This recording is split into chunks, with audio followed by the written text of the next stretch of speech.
aloittamaan täällä Nukarissa jokamiehen luokan finaalikilpailut, mutta sitä ennen katsomme pienenä kevennyksenä moottorin vaihdon maailmanennätyskokeen, jonka omistaa tähänkin mennessä suomalaiset. Ja me yhdistämme tuonne lähtöalueelle. Jorma Pokkinen, ole hyvä. Arto Sauranen, mikä on voimassa oleva maailmanennätys? Se on tehty jäähallissa tänä keväänä Auto 84 yhteydessä. Aika on 35.62. Ja käsikellolla? Ei, tämä on tehty sähköisellä ajanotolla, oikein tällaisilla sähkökennoilla, mikä on todella tarkka aika. Ketä tässä joukkueessa moottoria vaihtaa? No, tässä vieressäni seisoo Jukka Eho, kotipaikka Hyrylä ja ammatiltaan autonasentaja. Seuraava kaveri on Veijo Westerlund, kotipaikka Hyrylä ja autonasentaja myös. Ja reunimainen kaveri on Olli Pakaleen, putkiasentaja, ja me asutaan tässä Nurmeerillä aivan tällä kylällä. Mistä saitte idean tällaiseen yritykseen? Tämä ensimmäisen kerran tämä homma tuli esille tuolla Hyrylän urheiluautoilijoiden 10-vuotisjuhlanäyttelyssä, ja sieltä sitä sitten hiukan kehitettiin, ja se oli Auto 83 näyttelyssä ensimmäisen kerran tällaisena suurena kilpailuna, johon mekin otimme osaa ja jäimme silloin hopealle, ja siitä lähtien me olemme näitä esityksiä antaneet jonkun verran, ja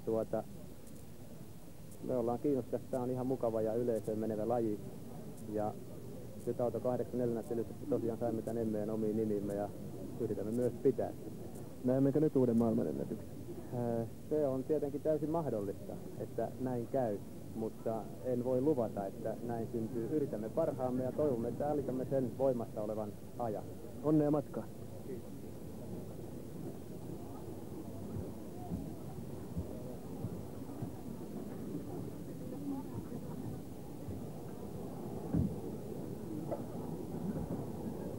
Siellä kotikatsomossa olemme valmiina katsomaan tämän moottorivaihdon maailmanennätyskokeen. Ja pankaapa omat kellonne käyntiin, sekundaattorit nollille. Ja kun auto lähtee tuosta viivalta liikkeelle, sen jälkeen voit panna kellonne käyntiin ja näin katsotaan, millä tavalla moottori vaihtuu. 4 miestä autossa, sen jälkeen pukit taakse, autoa peruutetaan. Miehet auton alle, jokainen tietää tarkalleen tehtävänsä, kello käy, 10 sekuntia käynyt tällä hetkellä ja moottori on hetken kuluttua alhaalla. Noin 16 sekuntia olisi pitänyt olla kellossa, oli alle 16 sekuntia kun moottori oli irti, sen jälkeen moottori pannaan takaisin. Kaikki mahdollisuudet uuteen maailmanennätykseen, joka oli, kuten Arto Sauranen kertoi, 35,6, erittäin nopea. 27 sekuntia kulunut, kuten kelloistanakin varmasti huomaatte. Sen jälkeen pelti kiinni, kone on jälleen kiinni. Ja äkkiä miehet autoon sisälle, se vaatii tuon myöskin 35 sekuntia, 36 sekuntia. Ja tuohon pysähtyi kello, tarkka aika tulee myöhemmin, meillä oma kello näyttää 38.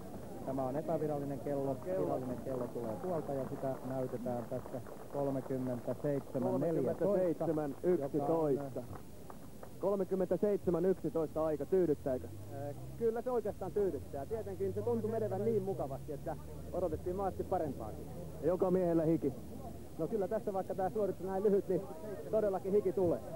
Selvä, ja itse ryhdyt ajamaan vielä tätä jokamiesluokkaa? Joo, minä ajan tässä B-finaalin vielä tässä jokamiesluokassa. Niin, kypärä päähän ja matkaa. Selvä.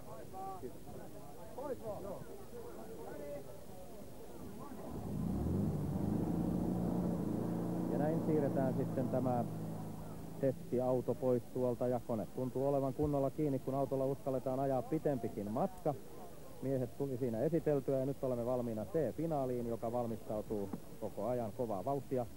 Rataa tyhjennetään täällä katsojista, jotka olivat, kuten huomasitte, runsaan joukoin saapuneet seuraamaan maailmanennätyskoetta, joka tällä kertaa siis ei onnistunut. Ehkä kylmän kohmeat sormet ja yhden miehen saapuminen suoraan Saksan liittotasavallasta tähän tapahtumaan esti tuon maailmanennätyksen, kun näitä selityksiä saadaan antaa. C-finaali ja täältä ryhdytään kertomaan teille myös